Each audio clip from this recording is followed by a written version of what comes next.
लेकिन डॉक्टर साहब चले इस पे मैं एक दूसरे नुक्ते नज़र वाले भी है, वो मैं चाह रहा था इनकलाब और इस पे पूरी गुफ्तगू भी आपसे इंशाल्लाह कभी टाइम मिले तो शाह का अपना इनकलाब सफ़ेद और जो उसकी आखिरी किताब जो अपनी उस पे खैर तो उस पे इंशाल्लाह हम कुछ बात भी करें। तो क्या आप ये समझते हैं कि सद्दाम ने भी इतना बिगाड़ नहीं पैदा किया था इराक में जितना शाह ने आप कहते हैं कि यहाँ किया?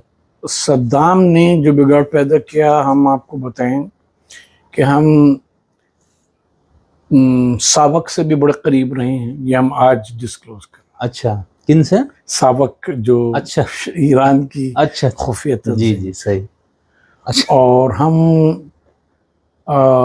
हसन अल बकर और सद्दाम हुसैन की हुकूमत से भी बहुत करीब रहे हैं, ठीक है। और हमने उस दौर को भी बड़े करीब से देखा है, उलमा के मज़ालिम और उलमा पर मज़ालिम और सारी चीज़ें, बहुत सी चीज़ों के मैंने शाहिद हैं।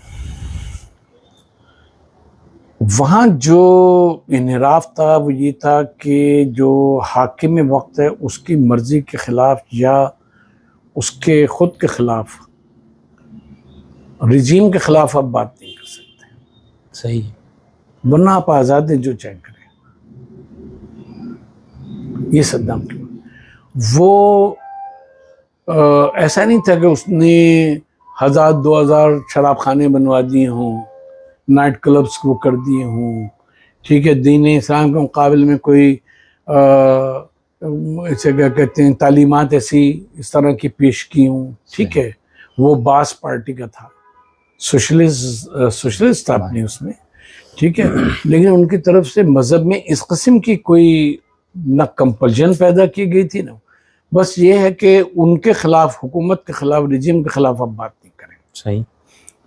वो भी होती थी, नमाज़ बाजमात भी होती थी, मसलन करबला वगैरह में ये था कि जो आलिम थे वो आए, खड़े हुए और उन्होंने कहा अस्सलात अस्सलात। तो हमने ये देखा अपनी आंखों से कि किसी मुकब्बिर ने या उसने लोगों को हय्य अल सलाह हाथ के इशारे से बुलाना शुरू किया। एक मजमा पीछे उनके खड़ा हो गया, उन्होंने अपनी नमाज शुरू की, लोगों ने ज्वाइन कर ली। और हमने ये भी देखा है कि किसी ने पढ़ानी शुरू की, किसी ने भी ज्वाइन नहीं किया। ये भी हमने देखा कि वो खड़े हुए, उन्होंने कहा अल्लाहु अकबर, अपनी फरादी नमाज पढ़ ली।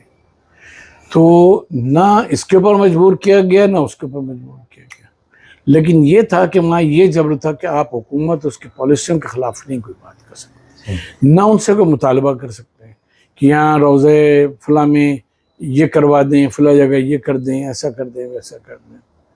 अलबत्ता हमने एक दौर वो देखा है कि रोज़ों का पानी वानी बंद कर दिया गया था, तो लोग जो आते थे वहाँ नमाज पढ़ने या वो करने, वो बाहर हम्माम थे, वहाँ वज़ू किया करते थे पैसे देकर, और फिर वो वहाँ से। तो ये क्या वजह थी? वो वजह ये थी कि इज्तिमा, ऐसी सूरत हाल जब होती है घुटन की, तो उनके लिए इज्तिमा जो है ना, वो बुनियादी तौर के ऊपर सबसे बड़ा डर जो होता है वो लोगों के जमा होने का होता है। सही।